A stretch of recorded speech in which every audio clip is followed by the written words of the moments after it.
I awoke in a rented bed, screaming to the growing dawn. It was morning again. I sat up and rubbed my face, trying to drive away the memories that invaded my mind last night. No such luck. Just like the others, this memory was here to stay. Maddie was a murderer, a 14-year-old burgeoning serial killer.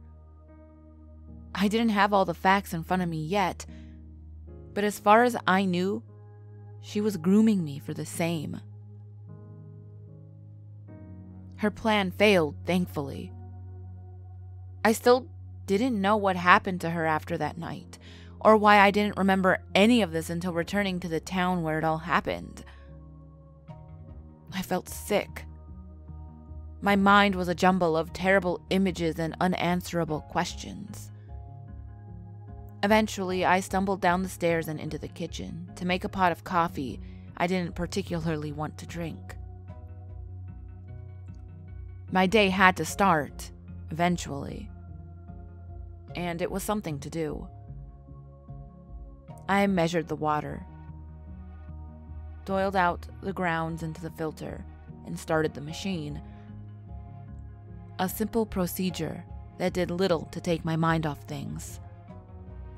While I waited for the coffee to brew, I sat at the kitchen island, staring off into the middle distance in a sort of daze. What was I supposed to do? Should I report it to the police?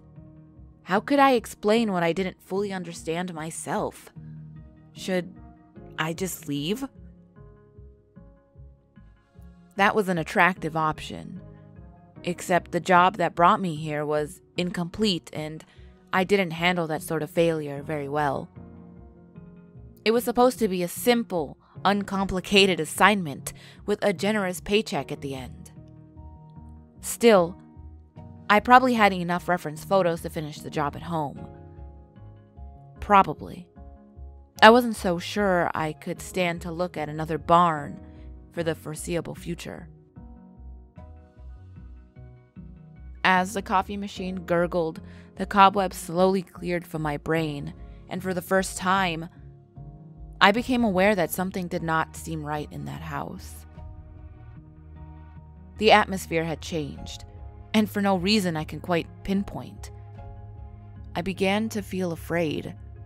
Not alone. I couldn't say why. Grabbing a knife from the kitchen door that I was in no way prepared to use, I patrolled the ground floor for anything that seemed awry.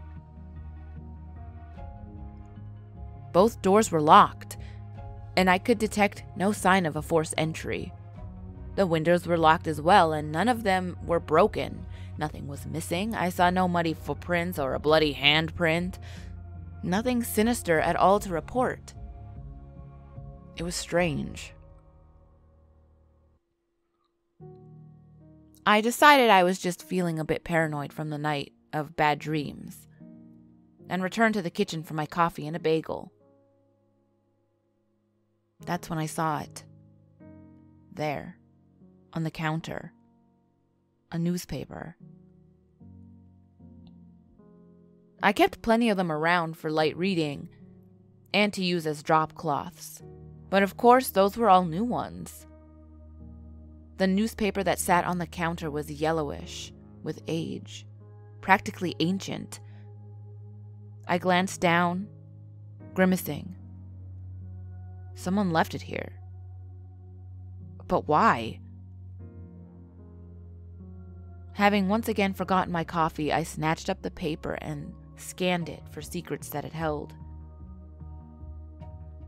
It was a local paper, the Belleville Republican. The date was October 25th, 1992. That was the year I turned 5. We would have moved away by then, but just barely. I didn't have to scan for long to find what I was looking for.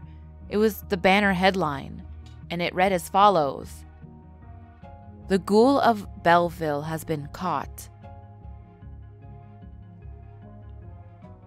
Below was a photo of several grim policemen, hauling a filthy and bewildered-looking man out of a farmhouse. I stared at the man for several minutes, but he invoked no memories, fair or foul. A complete stranger. Still, the connection seemed obvious.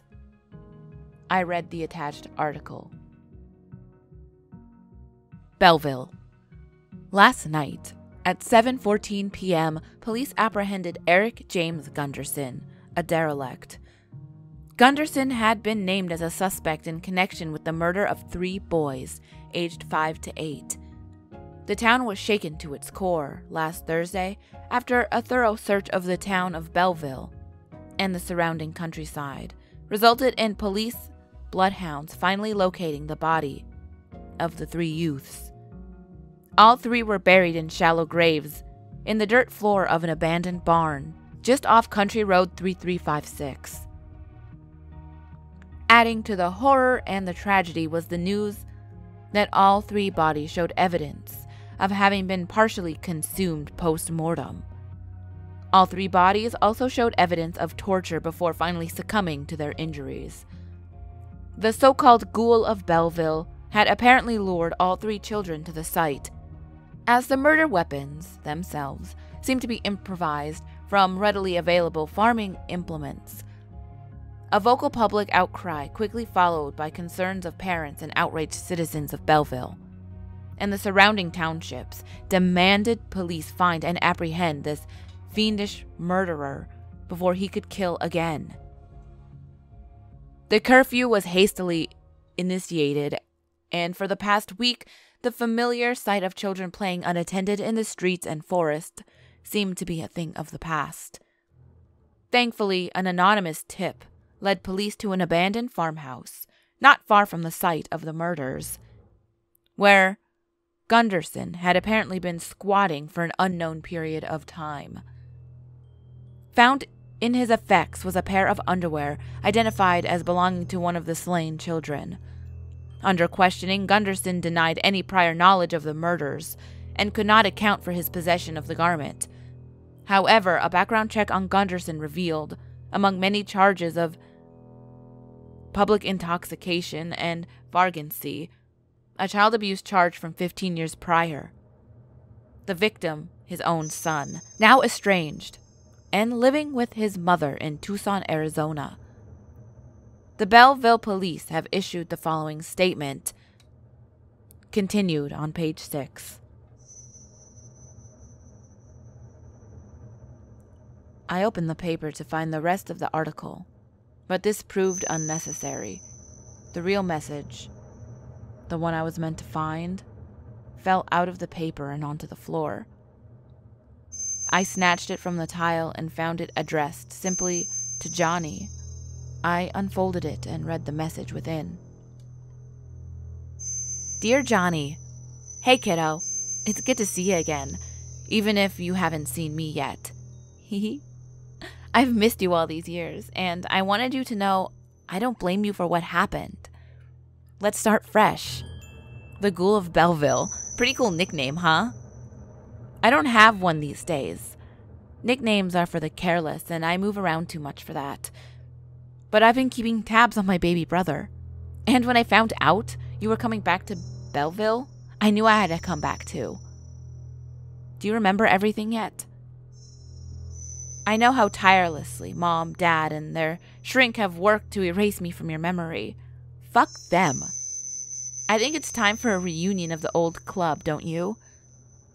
You still haven't been properly initiated yet. And what sort of example is that for a vice president to set? Come on down to the clubhouse, whenever you're ready. Oh, and kiddo, don't get any funny ideas about bringing company along. I'd hate for this one to have to die without you. Love, Maddie, your imaginary friend. Haha. I let the note fall to the floor at my feet and sat there for a long time, wondering just what I was supposed to do. I had no doubt someone like Maddie would find a way to make me the fall for one of her crimes. Even with this note that was essentially a signed confession, Maddie had been all but erased from history, living off the grid for decades. My parents, damn them, helped her along with their revisionist history. She was the proverbial one-armed man. As far as the townspeople knew, I was the only weirdo wandering through the backwoods and spending an awful lot of time in and around barns. Any crime she committed would be pinned to me, as easily as her first murders were pinned on that poor Gunderson. I stepped into her noose without even knowing it. She didn't have to tell me that this one was another child. My initiation, the taking of the poor child's life. If I ignored her note, she would find me, and probably hurt other people in the process. If I came to the cops, she would kill the boy and disappear. As far as the cops know, I was leading them into my own signed confession. I didn't hold any illusions that if I met with her, I could reason with her. Her note made it sound like she's been very busy over the years, and nothing I can say to her could convince her to turn herself into the authorities. I had to stop her somehow, but for the life of me, I had no idea how I was going to do it. It was the afternoon before I gathered the will to face her. On the kitchen counter, I left Maddie's note, the weathered newspaper, and a note of my own. In it, I explained everything as well as I could in what I considered to be the very likely event of my own demise. I could only hope that it would be enough for the authorities to find and capture her before she could kill again. I came unarmed, without so much as a kitchen knife to protect me. I felt naked without it, but I knew in my heart that the child's odds were better if I come to Maddie without any aggression. She had much more experience with deadly weapons in any case. I was hopelessly outmatched. The precise location of our clubhouse still eluded me, but my extensive exploration of the countryside aided me somewhat, along with the clue of the county road given by the newspaper article. With the help of satellite imagery provided by the internet, I was able to narrow the location of the barn down to a few strong candidates. I only hoped I would find the right one before she grew impatient. Even with all of my admittedly lackluster detective work, the search was slow going. The first barn I had tried burned to the ground sometime in the period between the satellite photography and now. Only a few charred timbers remained. I wasted the better part of an hour hiking to the location, and each moment trickled by felt like a moment closer to doom. I ran back to the car and drove to the next location as quickly as I dared.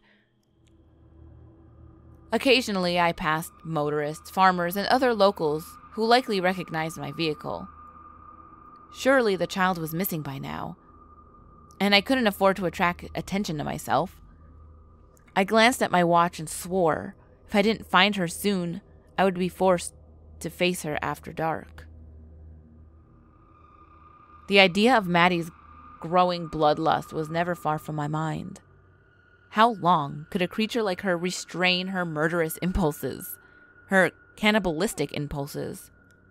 I had no idea. I could only hope that whatever she wanted from me was enough to stay her hand. The second barn still stood, but I knew on sight that it was a dead end as well. It sparked no feeling for me, no dreadful recollection. I checked the inside just to be sure, and found it absolutely empty, save for a few birds nestling in the rafters. They screeched and fled, leaving behind a gentle snowfall of discarded feathers. More time wasted. Somehow, I knew that the third candidate would prove to be my final destination. I knew it as soon as I stepped out of the car and into the woods beyond the road. The path, it was still there, as Maddie knew I would find it. She tied a rag of cloth around a tree branch all those years ago. And though it was surely rotted away in the span of decades, another had taken its place. The trail was overgrown, but I could still see the ghost of it. The woods seemed impossibly dark in the warning light.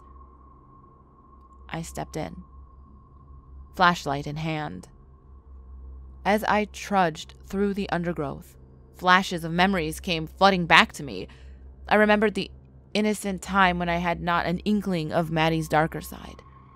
I remember my first and greatest friend, the person I idolized, the person who always had time for her baby brother, the person who always showed me kindness, taught me how to read, and encouraged my earliest creative efforts. She was there for me in ways my own parents never matched. I remembered the formation of that club, a place for just us, where she promised to teach me all the secrets older children knew and all the adults forbade. All of it given under the pretext of guiding my path to a brilliant future and untold success. I did all she asked, wishing only to see her smile. That strange smile I loved so much.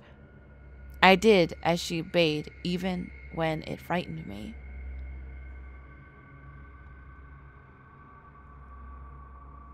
Soon, she began to grow strange and terrible, though my love for her burned as brightly as ever.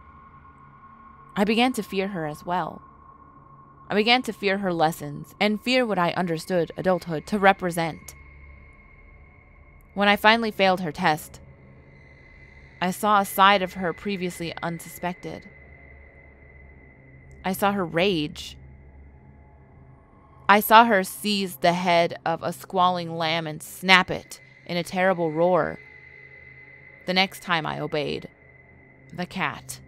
The rock. How close did I come to the end? To becoming just like her? I switched the flashlight on. The light failing enough to make progress difficult through the trees and the brush. I felt eyes on me from all around and told myself this was just paranoia. Every step was an act of will. Somewhere out there, in the growing darkness, I could feel the barn, our clubhouse. I could feel its pool. It was close. Finally, I could see the shape of it looming through the thinning forest. High up in the hayloft, I thought I could see a faint glow. This was it. I could not turn back. I didn't dare. Somehow, I knew that she knew that I had arrived.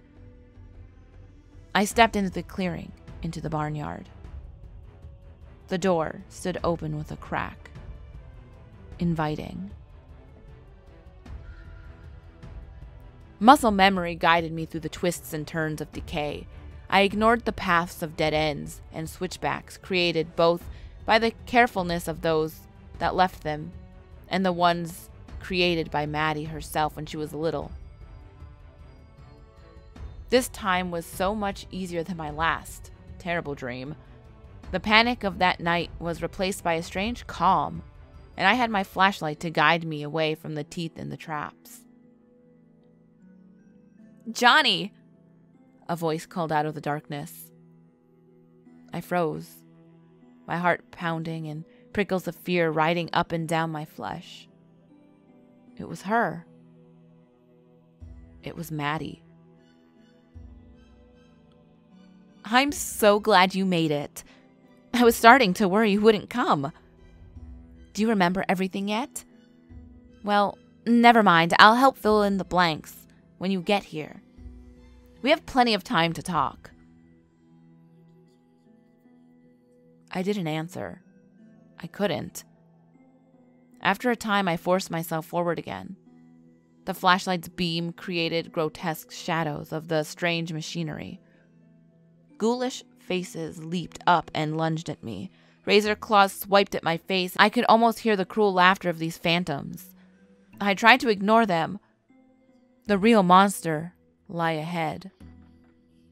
I was close. "I missed you so much, Johnny," she called. I could almost believe her kind tone. The ghost of the love I once felt for her welled up, unbidden from somewhere deep within. I still did not dare to believe I could get through to her. Not much farther now. "I've been so lonely all these years, but I never stopped thinking of you. You're my best friend, Johnny. I want to share everything with you. We still can." I turned the corner. Walls constructed of blades of barbed wire. An image grew in my head of the castle of Sleeping Beauty, and that terrible thorny bramble that sprung up around it. Another of Maddie's stories. I always imagined her as the princess, imprisoned in that of her own mind, as much as the magically fortified castle. The idea that I was her prince gave unpleasant connotations in my grown mind. Through the narrow path, in the thorns, I saw the ladder to the hayloft, the entrance to the castle. In this fairy tale, it was the wicked witch waiting above. Beyond the ladder was the rare open patch of dirt floor where sacrifices were made and tiny bodies were buried. I clambered up the ladder to my waiting destiny. Her hand seized my own as I groped at the wooden platform of the hayloft. I gasped and nearly fell to the jagged mess below. Instead, she hauled me up to relatively solid ground. It was nearly a miracle the wood had not rotted away. I still didn't trust it any more than my present company. I scrambled as far away from her as the limited space would allow. As my thudding heart slowed with excruciating slowness, I became aware that we were alone in the loft. There was no child. Maddie, allowing me my space, nodded sympathetically from the opposite side. An electric lantern glowed dimly beside her, illuminating her makeshift camp. A bedroll and a stash of canned food I recognized as having come from my own pantry. "The kid?" I asked, able to speak at last. Maddie smiled. "It's just you and me, little brother. I'm sorry. I didn't want to deceive you like all the others. I just wanted to make sure we could have this time alone, and I couldn't have the police interrupt us. You understand, don't you?" "What do you want?" I asked. "I told you, kiddo," she replied. "I just want to talk about the old times. I really wasn't going to hurt you that night, truly. I never wanted to hurt you, and I remember you weren't ready yet. It was just like the lamb, remember? You were scared then, but soon enough you were ready for that. I was so proud of you when you crushed that cat's skull. I could tell. You loved it, the power. There's nothing compared to a human life. God." "I didn't," I cried. "I didn't love it. It was sickening. I wish I never did it. I wish I could have forgotten it forever." "You loved it," Maddie said, empathetically. "I think you know that, too. I saw your painting. Saw the look on your face. You put it there. It was just like that night. It was gorgeous, Johnny. I always knew you had talent. It's a gift from God, and this is the same. It really is. If I had just a little more time with you, I could have taught you to understand that to destroy is just as beautiful, just as joyous as it is to create." "No," I moaned, but something inside me can see the truth in her words. I remember that terrible, terrible joy, as loathsome as it was, as unspeakable. Some spark of it shone in a space of my waking mind that had been locked away. But I wasn't like her. So what if I felt anticipation well up against the fear when we led that boy to the clubhouse? In the end, I turned away from the destruction. I denied her teachings. I ran away and embraced creation. I know, kiddo. She smiled. It was too soon. I was careless. Like I said, a little restraint would have made all the difference. But your big sister hadn't learned yet to control her urges. That's why I don't blame you. For telling them everything, I asked. For telling Mom about the animals and the boy, the clubhouse. Mom already knew, Maddie told me. Or at least she suspected. She suspected me, at least. I'm not sure how exactly. Mothers have a way about them, so I'm given to understand. She knew. Do you understand? She knew, and she looked the other way. Tracent permission, as far as I'm concerned. Not that I gave a shit what she or Dad thought. They sure as hell never cared what I did. Not after you were born. I don't blame you for that either. I'm just saying, neither of them would deal with the problem. They were too content to ignore it until it grew out of control, or to run away from it, leaving it all alone. What happened that night, after I told them? I asked, and suddenly remembered standing in the dark hallway, listening to a screaming fight between the three of them. You came back. Yeah, that's right. I had to tell them that I forced you to do all those things. I couldn't let you take the fall. I tried to explain why I did the things I did. I hoped they could understand. They couldn't. Or maybe they just wouldn't. Hell, I guess I hardly understood why I did it either.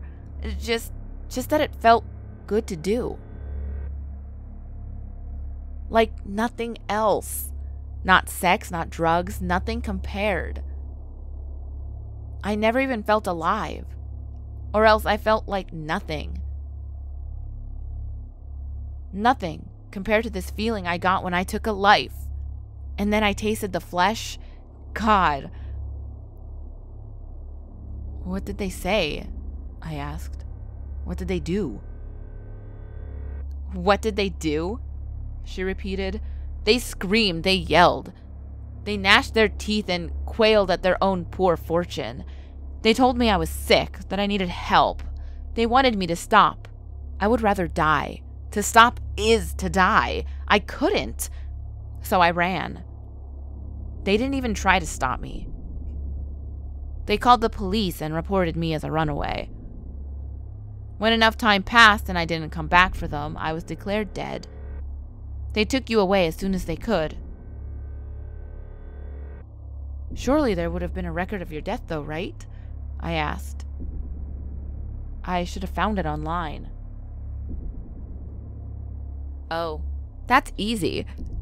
There probably is a record somewhere. No matter how hard I tried to cover my tracks, and no matter how much our parents tried to hide the truth, that's why they changed their name. Yours too. Of course, I muttered. It was so simple. I should have thought of it. The rest, she told me, as far as I know, is simple programming. You were so young, so palatable.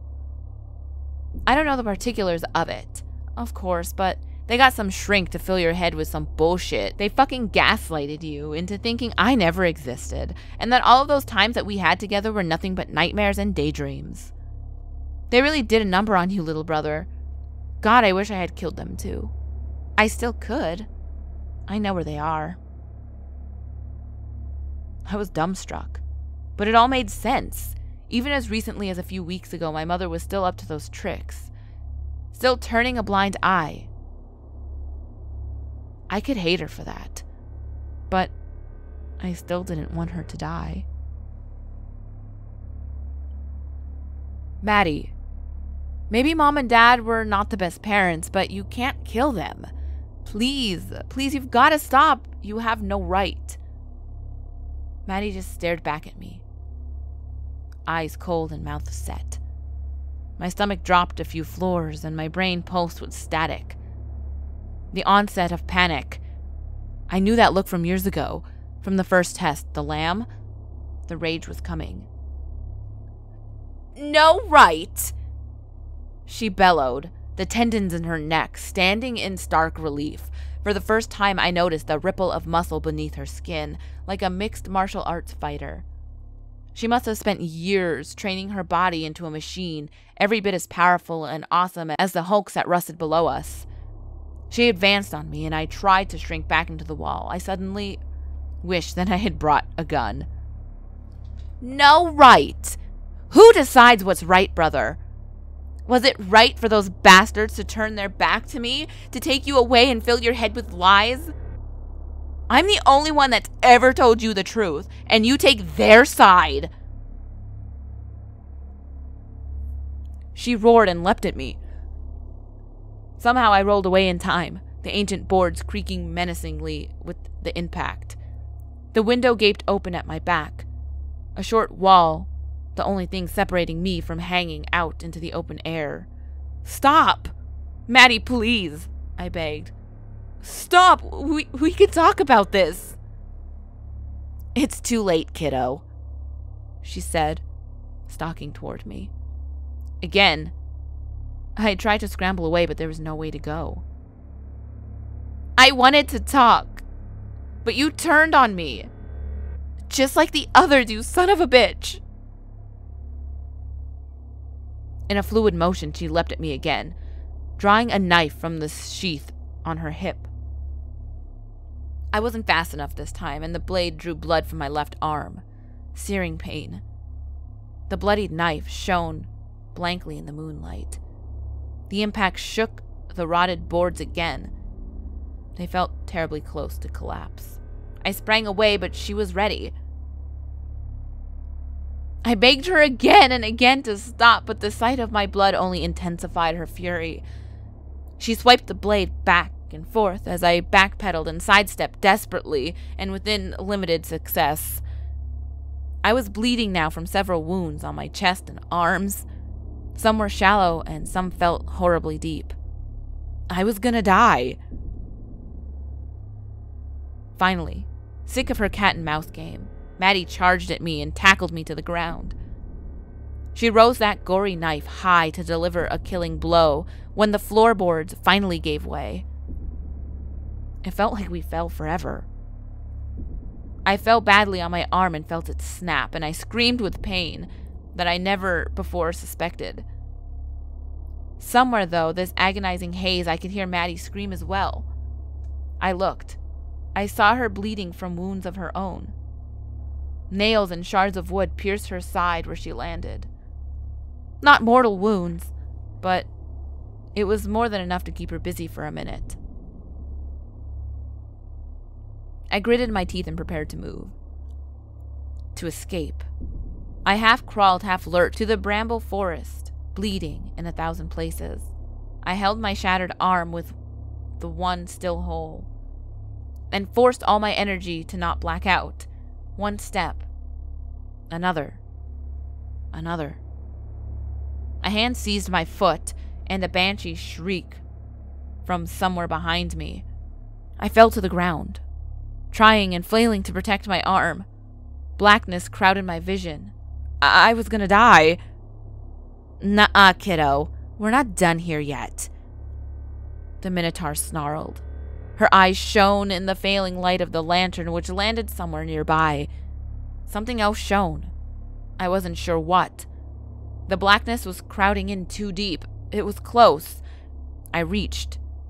She clawed up my prone body. My arms sang a spirited symphony of outrage. The wicked witch was on top of me, straddled my sides. She stared into my eyes, but I saw no life there, only death. She bared her teeth at me. They seemed terribly sharp. My neck, terribly exposed. My hand found that shining thing that it sought. I swing the shining thing at Maddie with all of the remaining strength. There was more of it when I thought. The Maddie thing shrieked again and clawed at its neck. Something had sprouted there, protruding from the base where her neck met her shoulder. She rolled off of me, still screaming. In the dim light, I can see the shining thing was her knife. Somehow I found the strength to rise and crawl to her. Her screams had stopped by the time I reached her. I looked down at my sister. Her face, growing peaceful. Rage had subsided at last. She looked up at me and smiled, tears welling in her eyes. I loved it when she smiled at me. Somehow I forgot about the pain, forgot about dying. I wanted to tell her something, but I didn't know what it was. She had something to tell me too, and she did know what it was. She said, "Oh, kiddo, am I your first?" Then Maddie died. I don't remember much about the rest of that night. I somehow managed to call 911, and I somehow managed to direct them to that remote barn. Maybe they tracked my cell phone. I don't know. All I can say for certain is that I eventually woke up in the hospital. The police had the predictable onslaught of questions for me, though they were kind enough to wait until I was lucid enough to answer them. I answered their questions as honestly as possible, including admitting that I killed my sister. They seemed to accept my self-defense plea, though I suppose I wouldn't know for certain until it goes to trial. I heard from Lisa before I had my mom or dad. She called me in the hospital with her own onslaught of questions. Thankfully, as per usual, she did not require answers most of the time. After determining that I was going to survive my injuries, it was back to business for her. She assured me that she would handle the benefactors. However, I decided to move forward with the project. Mom and Dad did eventually call, but I couldn't answer either of them. I wasn't ready for that conversation. When I finally had time to think about all that had happened, the story that began when I was just 4 years old, I was at a loss for how I feel. She was a monster, a psychopath, a murderer, and a cannibal. She tried to make me like herself. She was my sister. I loved her. I wanted to be just like her. I don't know what the future holds for me, but my past is clearer than it's ever been. I remember everything. I remember Maddie.